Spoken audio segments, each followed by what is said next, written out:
Sexo é importante no casamento? Casar com um homem impotente é um erro? Essa foi uma pergunta que uma seguidora fez nos meus stories e eu respondi para ela que a resposta ela é tão séria que eu jamais poderia fazer ela em 30 segundos.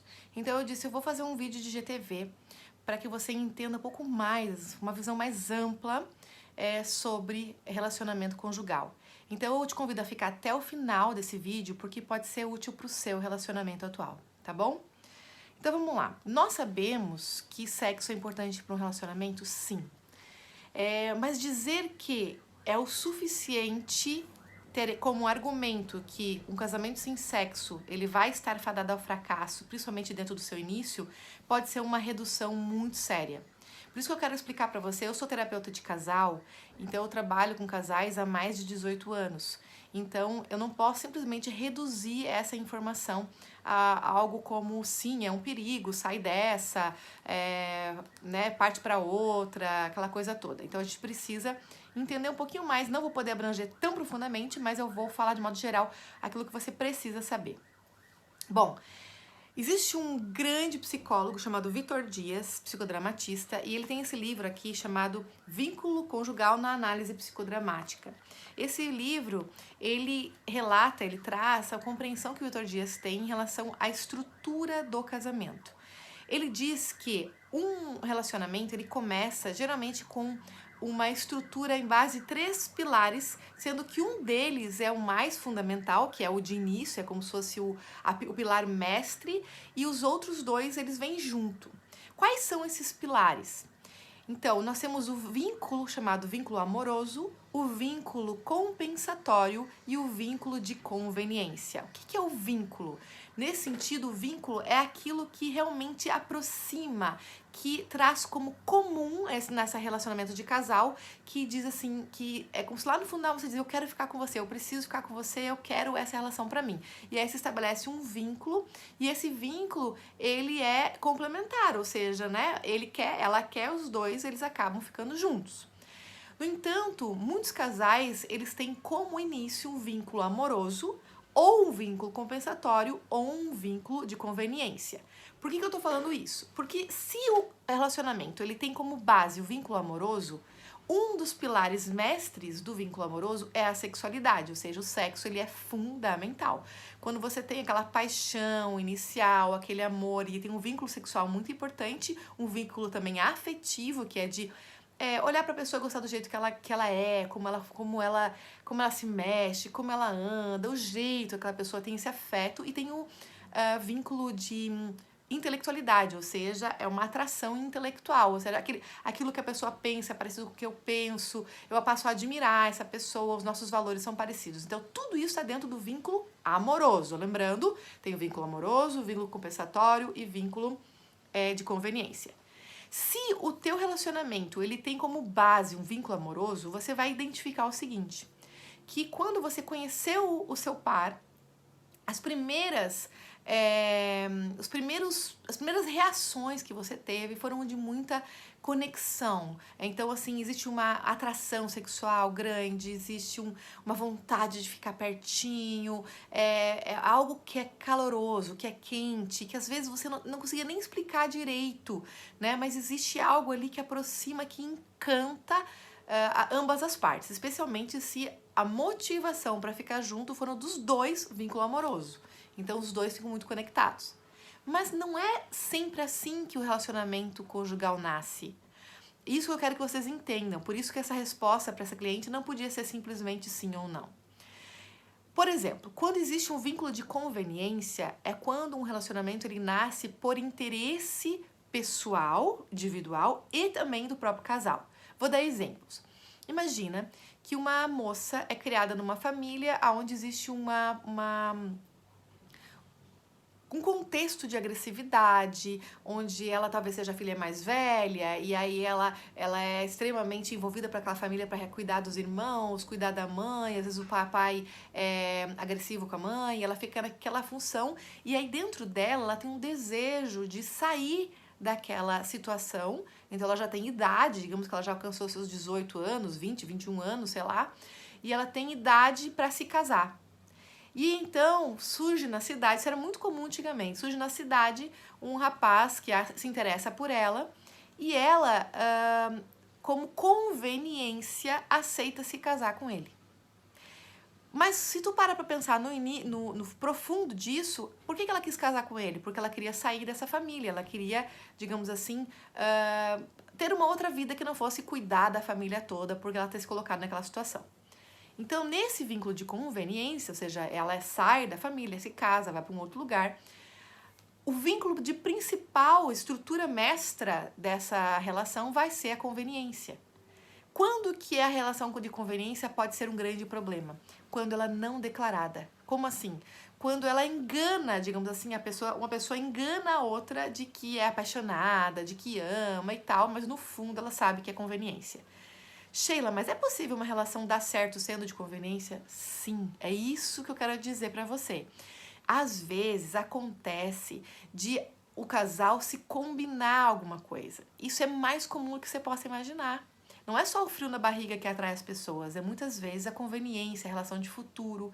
Eu posso dar muitos exemplos, inclusive de casais que eu já atendi. Então, quando que dá certo? Quando os dois declaram qual é a motivação de conveniência, ou seja, ela casa com ele sabendo que ele também tá casando com ela por conveniência e ele casa com ela sabendo que ela também tá fazendo isso por conveniência. Vou dar um exemplo clássico. Às vezes acontece de um homem ser viúvo, e isso aconteceu recentemente, a gente atender cliente assim, um viúvo que não tem uma família mais perto e tal, é um cara que tem renda e ele se sentia com medo de seguir a vida sozinho, porque ele tinha uma certa idade. Então, um senhor de 70 anos, onde tinha perdido a esposa, tinha passado um tempo, ele começou a perceber que estava envelhecendo, ele ficou com medo de ficar sozinho e de morrer sozinho e não ter para quem deixar a fortuna dele, enfim, até porque não tinha filhos. Então, nisso, ele faz um pacto real com uma mulher que tinha aproximadamente 45 anos, 50 anos, não lembro agora, e ele diz para ela assim, olha, eu gostaria de uma companhia para minha vida, né? E ela topa essa relação, ela também para ela foi conveniente, e ele diz que vai deixar para ela a herança dele, aquela coisa toda, e eles por conveniência acabam ficando juntos. Sheila, aí vem lá o pessoal que estuda constelação, isso aí não vai trazer um monte de emaranhado? Vai, gente, vai! Mas não é só esse tipo de relação que traz emaranhado, o amoroso também traz. Não acha que se você se apaixonar por alguém lá e que tá tudo muito lindo, você não tá emaranhada? Isso não quer dizer nada. Sempre tem os emaranhamentos aí pra gente olhar. O que eu tô querendo dizer é que muitas vezes funciona. Às vezes os casais ficam anos casados sabendo que é conveniência. Tanto é verdade que existem alguns casais que, inclusive, eles liberam para ter uma atividade sexual extraconjugal. Então, são muitos formatos diferentes de casamento. E aí você vai perguntar, Sheila, e esse vínculo compensatório que você falou? Então, o vínculo compensatório ele é um pouco mais complexo, porque ele geralmente é inconsciente. O que acontece? Então imagina assim, se eu sinto uma falta, uma lacuna dentro do meu ser, que eu não fui cuidada pela minha mãe, eu não me sinto protegida pelo meu pai, eu vou projetar num homem, de repente, uma expectativa de que esse homem seja cuidador, seja protetor. Então o que eu tô buscando? Uma compensação pro meu mundo interno que tá descompensado. Só que geralmente quando acontece isso, quando o vínculo é de compensação, o outro também ele entra na relação como um vínculo compensatório. Então, ele vai buscar cuidar dessa mulher como se estivesse cuidando da mãe doente. Enfim, acontece muitos emaranhados aí. Às vezes, isso gera uma patologia muito grave e um enrosco danado. Mas, infelizmente, algumas pessoas escolhem, não posso nem dizer que é infelizmente, mas algumas pessoas escolhem viver assim e escolhem realmente levar esse enrosco para uma vida inteira e eles preferem esse apego a buscar esse autoconhecimento, enfim, e trabalhar suas questões. Então, o que acontece? Agora voltando para a pergunta, relacionamento sexual é importante? Muito. Um relacionamento conjugal saudável tem sexo? Sim. Sheila, quando o relacionamento começa com uma sexualidade legal e o sexo passa a diminuir, pode gerar uma crise no casamento? Sim.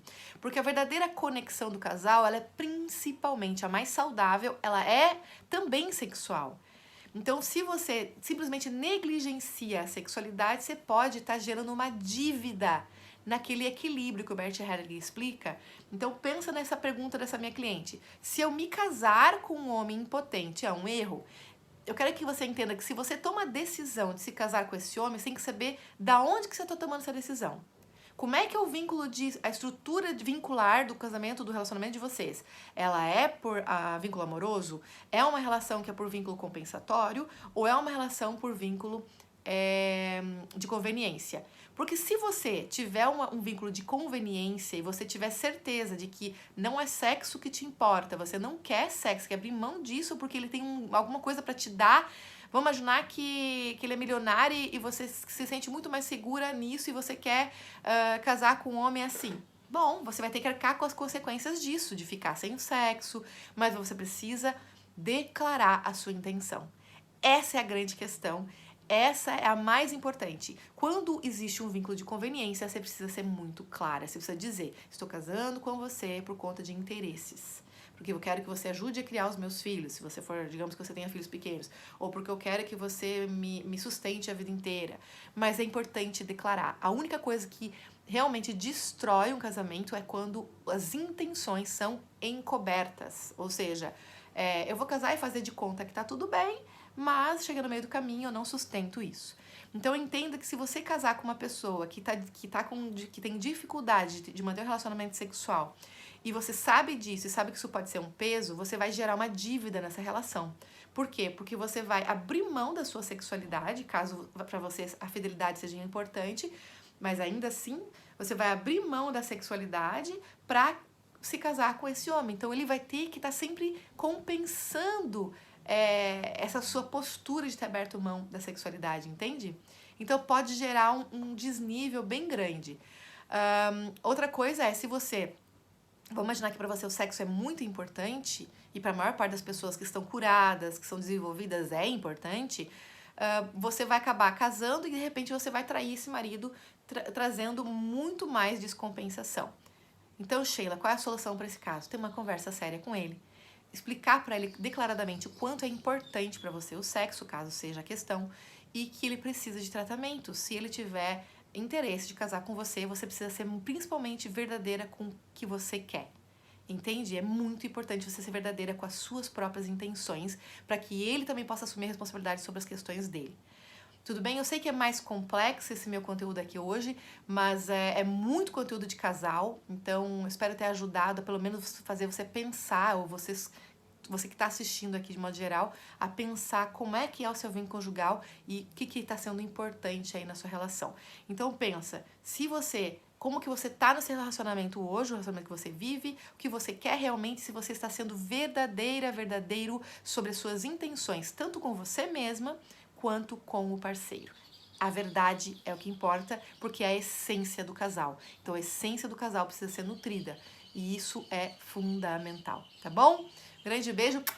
Pode chover de perguntas, comenta aí que eu vou dar atenção para vocês nesse comentário do vídeo, que eu sei que é um conteúdo um pouquinho mais complexo, tá? Tudo de bom.